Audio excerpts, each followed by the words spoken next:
Welcome students. Last video में हमने chemical equation क्या होती है वो देखा था।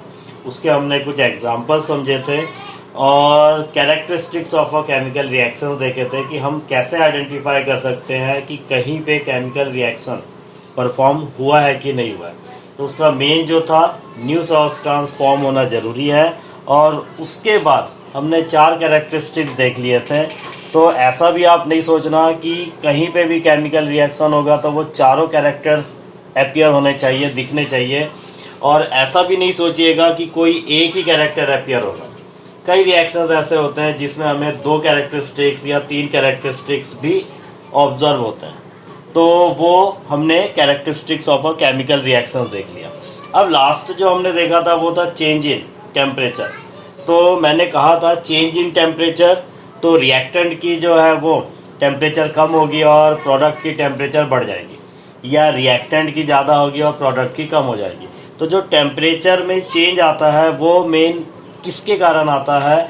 तो ड्यू टू हीट। तो हीट के कारण ही जो है वो टेम्परेचर में चेंज आता है। तो हीट अगर एब्जॉर्ब होगी तो टेम्परेचर इंक्रीज हो जाएगा और अगर हीट रिलीज होगी तो टेम्परेचर डिक्रीज होगा। तो आइए आज हम on the basis of heat chemical reaction को कैटेगराइज कर देते हैं 2 कैटेगरी में। तो on the basis of heat हमने केमिकल रिएक्शन को 2 कैटेगरी में क्या करना है, कैटेगराइज करना है। और उसमें एक नाम आएगा आपका जो है वो है कौन सा, एक्सोथर्मिक रिएक्शन, और दूसरा जो नाम आएगा वो है आपका एंडोथर्मिक रिएक्शन। ठीक है, तो यहाँ पे हम कह सकते हैं क्या कि on the basis of heat क्या हो जाएगा, the chemical reaction are of 2 types. ठीक है, कि जो केमिकल रिएक्शन है वो 2 तरीके का हो सकता है on the basis of heat. तो एक मैंने कहा जिसमें हो सकता है हीट रिलीज हो, कि केमिकल रिएक्शन परफॉर्म हो और उसके बाद उसमें हीट भी रिप्रोड्यूस हो। और एक रिएक्शन ऐसा हो सकता है जिसे स्टार्ट करने के लिए या कंप्लीट करने के लिए हीट देनी पड़े, मतलब हीट एब्जॉर्ब होगी। तो इन 2 टाइप के रिएक्शंस को हम नाम देते हैं। फर्स्ट कैटेगरी जो है हमारी वो कौन सी हो जाती है, एक्सोथर्मिक केमिकल रिएक्शन। ठीक है, तो पहला जो है वो हमारे लिए कौन सा है, एक्सोथर्मिक केमिकल रिएक्शन। और एक्सो मीन्स आउटसाइड के लिए ही है। तो एक्सोथर्मिक केमिकल रिएक्शन वैसी वाली केमिकल रिएक्शन है जिसमें प्रोडक्ट बनने के साथ साथ हीट भी रिलीज होती है। ठीक है, कि is the reaction in which heat is release. तो प्रोडक्ट बनेगा और साथ ही साथ हीट भी रिलीज होती है। तो ये रिएक्शन हमें पता कैसे चलेगा, तो कोई भी अगर एग्जांपल दिया होगा तो उसमें प्रोडक्ट के साथ में प्लस में हीट लिखा होता है। और उस तरीके से हम कुछ एग्जांपल्स देख लेते हैं। तो जैसे मैंने एक फर्स्ट एग्जांपल ले रखा है, बर्निंग ऑफ नेचुरल गैस। तो नेचुरल गैस का जो मेन कंपोनेंट है, मेन कंपोजिशन है, उसमें कौन सी होती है, तो मीथेन। तो मीथेन का जो फॉर्मूला है वो है CH4। तो उसको अगर हम ऑक्सीजन के साथ रिएक्ट करें तो उसकी हम बर्निंग कर रहे हैं। तो बर्निंग के बाद जो प्रोडक्ट हमें बने हैं वो है, एक देख लीजिए आप, कार्बन डाइऑक्साइड, और एक जो है वाटर। पर इस बर्निंग के साथ ही साथ क्या प्रोड्यूस होती है, हीट। तो ऐसे प्रोडक्ट में प्लस में, प्रोडक्ट साइड पे प्लस में हीट लिखा होगा तो वो पहचान होती है एक्सोथर्मिक रिएक्शन की। ठीक है, तो ये एक एग्जांपल हो गया बर्निंग ऑफ नेचुरल गैस। दूसरा एग्जांपल अगर हम देख लें तो decomposition of vegetable matter into compost. तो ये एक तरीके से सिंपल सा फॉर्मेशन ऑफ मैन्योर है, कि जो बायोडिग्रेडेबल वेस्ट होते हैं, वेजिटेबल पील्स, फ्रूट पील्स, तो उन्हें जो है डिकम्पोजिशन होता है और उसके बाद जो है वो कंपोस्ट या मैन्योर फॉर्म होता है। तो ये जो प्रोसेस है इसमें भी क्या होती है, हीट रिलीज होती है। तो इस तरीके से ये भी रिएक्शन किसका एग्जाम्पल है, एक्सोथर्मिक रिएक्शन का। थर्ड एग्जाम्पल मैंने लिखा है रेस्पिरेशन। तो रेस्पिरेशन जैसे मैंने कहा भी था, हम कहते ही थे माइटोकॉन्ड्रिया को power house of the cell, क्योंकि वहाँ रेस्पिरेशन टेक्स प्लेस होती है और हमारे बॉडी के फंक्शन और ग्रोथ करने के लिए जो एनर्जी रिक्वायर्ड होती है वो रेस्पिरेशन के कारण ही प्रोड्यूस होती है। तो ये रेस्पिरेशन भी एक तरीके से क्या है, एक्सोथर्मिक रिएक्शन। तो जो रेस्पिरेशन है उसकी जो इक्वेशन आती थी वो क्या होती थी, तो हम लेते थे C6H12O6। ये हमारा कौन है, तो ये हमारा क्या है, ग्लूकोज है। ठीक है। तो जो ग्लूकोज होता है, जो सिंपलर फॉर्म में होता है डाइजेस्टेड फूड, वो है, उससे अब हमने क्या करना है, बर्न करना है। तो हम इसे क्या करेंगे, किसके साथ रिएक्ट करेंगे, ऑक्सीजन के साथ, ठीक है। तो प्लस में जो है वो क्या आ जाएगा, ऑक्सीजन। तो प्लस में जो आएगा वो ऑक्सीजन O2 आ जाएगा। और ये अब यहाँ पे हमने इसे क्या कर दिया, बर्न कर दिया। और बर्निंग के बाद यहाँ पे जो प्रोडक्ट फॉर्म होता है, तो वो क्या प्रोडक्ट फॉर्म होता है, तो कार्बन डाइऑक्साइड, ठीक है, CO2 आ जाएगा। प्लस में जो है वो क्या आ जाता है, वाटर, तो H2O। और साथ ही साथ क्या रिलीज होती है, एनर्जी, ठीक है। साथ ही साथ क्या रिलीज होती है, एनर्जी। तो इस तरीके से ये भी एक तरीके से क्या है, एक्सोथर्मिक रिएक्शन। अब कुछ स्टूडेंट्स कहेंगे कि अभी तो हमने जो क्लासिफिकेशन कर रहा है वो हीट के बेसिस पे कर रहा है कि एक्सोथर्मिक रिएक्शन में हीट रिलीज होगी। अब हमने रेस्पिरेशन में यहाँ पे प्लस में एनर्जी लिख दी है। तो आपको पता होगा, हीट हो, साउंड हो, इलेक्ट्रिसिटी हो, लाइट हो, कुछ भी हो, ये सब क्या है, फॉर्म ऑफ एनर्जी। तो ऐसा नहीं कि सिर्फ हीट के ही फॉर्म में एनर्जी आएगी, एनर्जी किसी भी फॉर्म में प्रोड्यूस हो सकती है, चाहे वो लाइट के फॉर्म में हो जाए, चाहे वो साउंड के फॉर्म में हो जाए। तो हम बेसिकली वैसे हीट के टर्म्स में कहते हैं, पर वो हीट मतलब आप याद रखिएगा क्या है, एनर्जी ही है। तो इस तरीके से ये क्या हो गया, एक्सोथर्मिक रिएक्शन। अब एनसीईआरटी में एक क्वेश्चन है और वो इम्पॉर्टेंट भी है कि why respiration is considered as an exothermic reaction, कि जो रेस्पिरेशन है उसे हम एक्सोथर्मिक रिएक्शन कंसिडर क्यों करते हैं। तो उसका हमने रीज़न ये थर्ड एग्जांपल में समझ ही लिया है कि हमने क्या करना है, जो डाइजेस्टेड फूड है वो बर्न होगा और बर्न होने के बाद जो है क्या प्रोड्यूस होती है, एनर्जी। तो इस तरीके से ये कैसा एग्जाम्पल है या ये कैसा रिएक्शन होगा, तो ये एक्सोथर्मिक रिएक्शन होगी, ठीक है।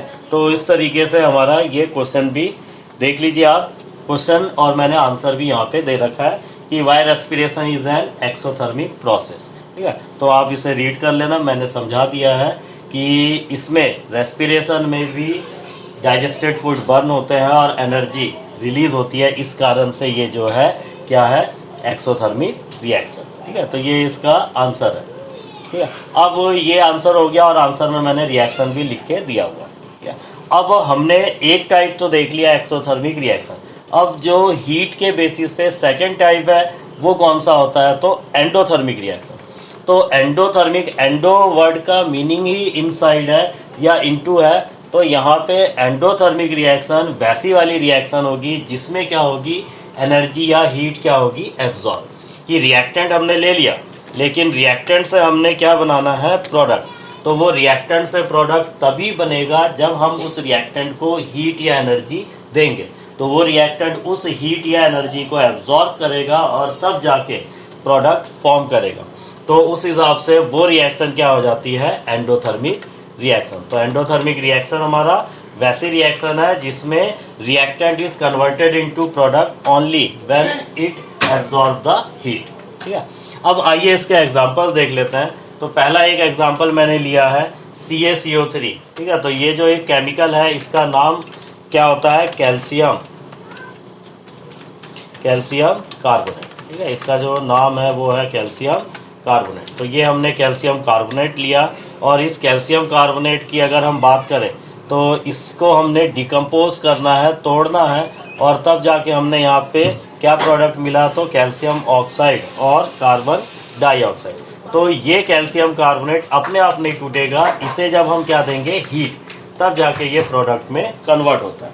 तो देख लीजिए एंडोथर्मिक रिएक्शन में जो हीट होगा वो रिएक्टेंट साइड प्लस में लिखा होगा और एक्सोथर्मिक में जो हीट होता था वो हमारा प्रोडक्ट साइड लिखा होता था। तो इस तरीके से ये एंडोथर्मिक रिएक्शन है। सेकेंड एग्जाम्पल जो एंडोथर्मिक रिएक्शन का है वो है फोटोसिंथेसिस। तो फोटोसिंथेसिस में हमें पता है जो ग्रीन प्लांट्स होते हैं वो अपना फूड प्रिपेयर करते हैं और फूड प्रिपेयर करते हैं in the presence of sunlight. तो जो सनलाइट है वो भी एक तरीके से क्या है, फॉर्म ऑफ एनर्जी है। और जब तक प्लांट्स को ये सनलाइट या एनर्जी एब्जॉर्ब नहीं होगी वो फूड प्रिपेयर नहीं करते। तो फोटोसिंथेसिस का भी रिएक्शन मैंने लिख दिया है। कार्बन डाइऑक्साइड लिया, वाटर हमने यहाँ पे लिया है, और कार्बन डाइऑक्साइड और वाटर को जब सनलाइट मिलती है तब जाके वो यहाँ पे क्या है, प्रोडक्ट या फूड फॉर्म करते हैं। तो इस तरीके से ये जो फोटोसिंथेसिस है ये भी एक तरीके से एंडोथर्मिक रिएक्शन है। अब आइए एक चीज़ और हम देख लेते हैं कि जो हमारा एक्सोथर्मिक रिएक्शन था तो उसके हमने एग्जांपल्स तो देख लिए, लेकिन जो जितने भी कंबसन रिएक्शन होते हैं, ठीक है, जितने भी हमारे क्या होते हैं कंबसन रिएक्शन, वो सब के सब एक्सोथर्मिक रिएक्शन होते हैं। तो ये आप याद रखिएगा कि क्या हो जाएगा, all combustion reactions are exothermic reaction, ठीक है। क्योंकि किसी भी चीज़ को अगर आप जलाओगे, चाहे आप नोटबुक का एक पेपर ले लो, आप उसे जला दो तो उससे भी हीट प्रोड्यूस हो रही है। चाहे आप घर पे एलपीजी बर्न कर रहे हैं, उससे भी हीट प्रोड्यूस हो रही है। सीएनजी बर्न करिए, पेट्रोल डीजल जो भी बर्न हो रहा है, तो उससे क्या होती है, एनर्जी रिलीज होती है। तो जितने भी कंबसन रिएक्शन है वो सब के सब क्या होते हैं, एक्सोथर्मिक रिएक्शन। सेम वैसे ही एंडोथर्मिक रिएक्शन की अगर हम बात करें तो जितने भी डिकम्पोजिशन रिएक्शंस होते हैं, ठीक है। तो डिकम्पोजिशन रिएक्शन क्या होता है, हमने इसी चैप्टर में आगे पढ़ना है। जितने भी डिकम्पोजिशन रिएक्शन होते हैं वो सब के सब एंडोथर्मिक रिएक्शन होते हैं, ठीक है। थोड़ा सा मैं बता देता हूँ। डिकम्पोजिशन रिएक्शन वैसा रिएक्शन जिसमें किसी सब्सटेंस को हम डिकम्पोज करेंगे, तोड़ेंगे और कुछ नया सब्सटेंस बनाएंगे। तो कोई सा भी केमिकल या सब्सटेंस ऑटोमेटिक अपने आप ही नहीं टूटता, उसे तोड़ने के लिए हमें एनर्जी देनी पड़ती है और इस तरीके से एनर्जी एब्जॉर्ब होती है। और जितने भी क्या हो गए डिकम्पोजिशन रिएक्शन वो हमारे आर एंडोथर्मिक रिएक्शंस होते हैं, ठीक है। तो इस तरीके से ये हमने दो टाइप के केमिकल रिएक्शंस देख लिए, एक एंडोथर्मिक और एक कौन सा हो गया, एक्सोथर्मिक रिएक्शन। एक्सरसाइज में एनसीईआरटी के एक्सरसाइज में क्वेश्चन 9 आपको दिख जाएगा और उसके ये दोनों आंसर हैं। उसमें पूछा ही है हमसे कि what are endothermic and exothermic reaction और गिव एग्जांपल्स। तो हमने यहाँ पे एंडोथर्मिक और एक्सोथर्मिक रिएक्शन क्या होते हैं वो हमने यहाँ पे देख लिया है और उसके हमने जो एग्जांपल्स भी यहाँ पे देख लिए, ठीक है।